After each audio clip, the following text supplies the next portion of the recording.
This is the way I normally take to work.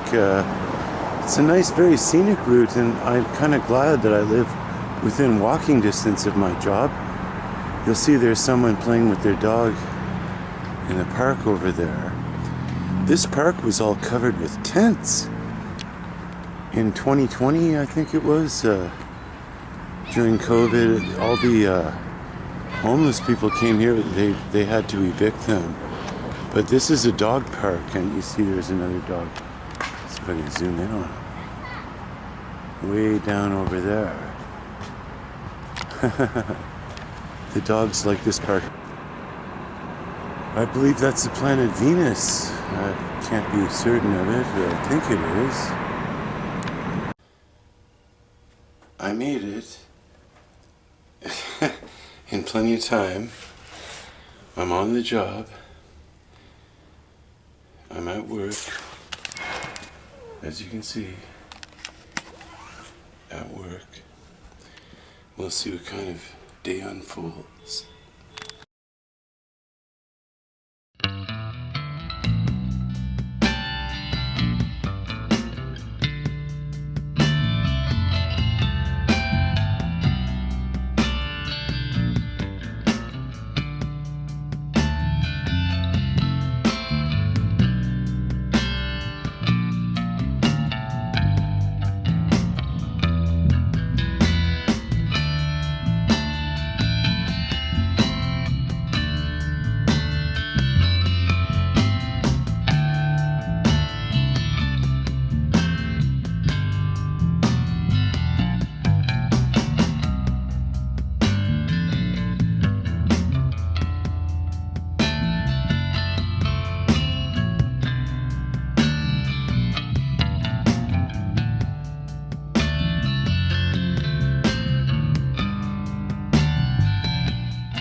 This one turned out pretty good. See all the different sizes on it.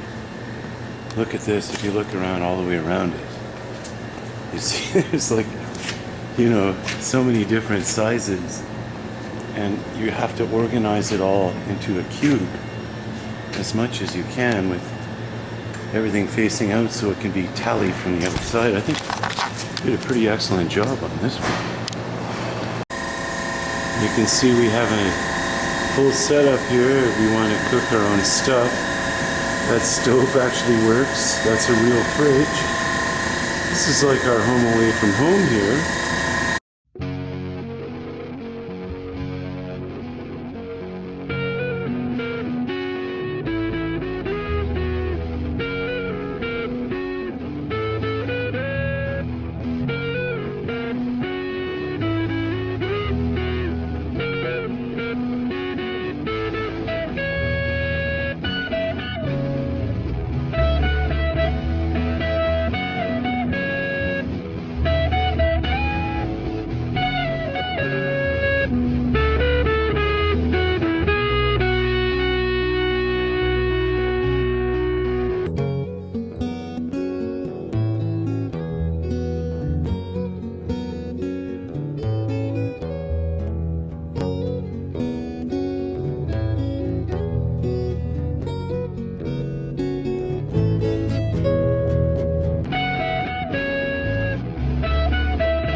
done. It was a big night tonight. Wow, a lot more work than I thought. So here I am here now in the coffee room. But anyway, I think I'll just close off now with a few comments and maybe read you another little chapter of the poem that I've been writing here. It's another epic poem called The Warehouseman, but we'll get to that in a minute. First of all, on the subject of safety, you may have noticed that I was not wearing a reflective vest when I was in the forklift. Here on the night shift, we just have a skeleton staff, and it's a huge space that we're working in, and most of the time we're working alone in our own corner of the place, and since there are no other people around, there's less of a risk, I guess, a lot less of a risk. You know, you can't really hit anybody if there's nobody there, but I think personally the best safety policy is experience, you know, and I've been driving equipment since the early 2000s now. I'm very experienced at it, and I never hit anybody in all that time. Why do I work in a warehouse? I used to work in an office back in Toronto anyway, and here for one job here in Vancouver, but I was a bureaucrat back in Toronto, believe it or not. I worked for the Government of Canada and the Government of Ontario for a few years back in the early 90s back in Toronto.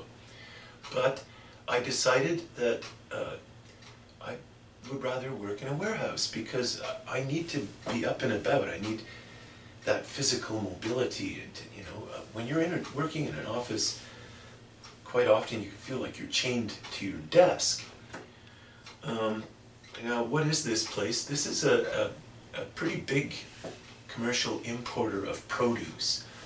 We import produce mostly from the United States, but at this time of the year, pretty soon we'll be getting shipments too from Australia, New Zealand, Chile, because they're going to have their harvest soon. They have their harvest on the opposite of our harvest. So I guess I'll just get down to this poem here. This is, I've been reading you various chapters out of this now for the last couple of years. This one is chapter 5, it's about the boss. And it's not like the boss here. The boss here is really great, and we're really tight with the guy. We talk every day, and he's really nice and friendly, and we get along great. So it's not about him, that's for sure. But I have had bosses like this person in the past, and so this chapter is called The Boss, and it's the boss of a warehouse, and it's a big, long story. There's a lot of characters in it, but this is the boss of the warehouseman, Mr. McGill. So this one's called Chapter 5, The Boss. Up in his office of Spartan decorum, Mr. McGill read his notes from the forum, so he could highlight the critical places and add his comments to all open spaces. Lately the workers were growing demanding, having not even a rough understanding how much expense was the requisite factor in the repair of a cardboard compactor. Now came the news that his dock was a shambles, posing its occupants too many gambles, some of whom flinched as they counted their close calls, keen to embellish their slightest of pitfalls. Safety's concern to comply with the many would for McGill cost a good-looking penny. They'd gained enough since the days of the Pharaoh, when they'd made do without even a barrow. Far as his eyes could retrieve through his glasses, someone was stirring these commoner classes, playing on doubts and inflating their terrors, ready to profit from notional errors. He had enough times avowed his surrender to their campaign as the workers' defender. But since a mishap cannot be prevented, how can its claim for a loss be cemented? If some insensible grunt makes the long shot of a statistic who stood in the wrong spot, why should his betters be pressed for a payout? From such mistreatment, might there be a way out? Only a call to effect consultations with a professor of public relations. To his security offered the ticket, given the prospect of facing a picket. Whoa. It's a huge story, an epic story. That's just one part of it, the development. I'll get it all together for you, hopefully, at some point, and I want to try to illustrate it with cartoons. It's pretty ambitious, but I'll see if I can do it and also put some appropriate music in there. I hope you like that music that I included in this video too. It was my own recordings, and one of them, an old classic from 2007, I believe. The first one called Beautiful Drudgery is what I called it. And it actually has lyrics, but it sounds okay without the lyrics too.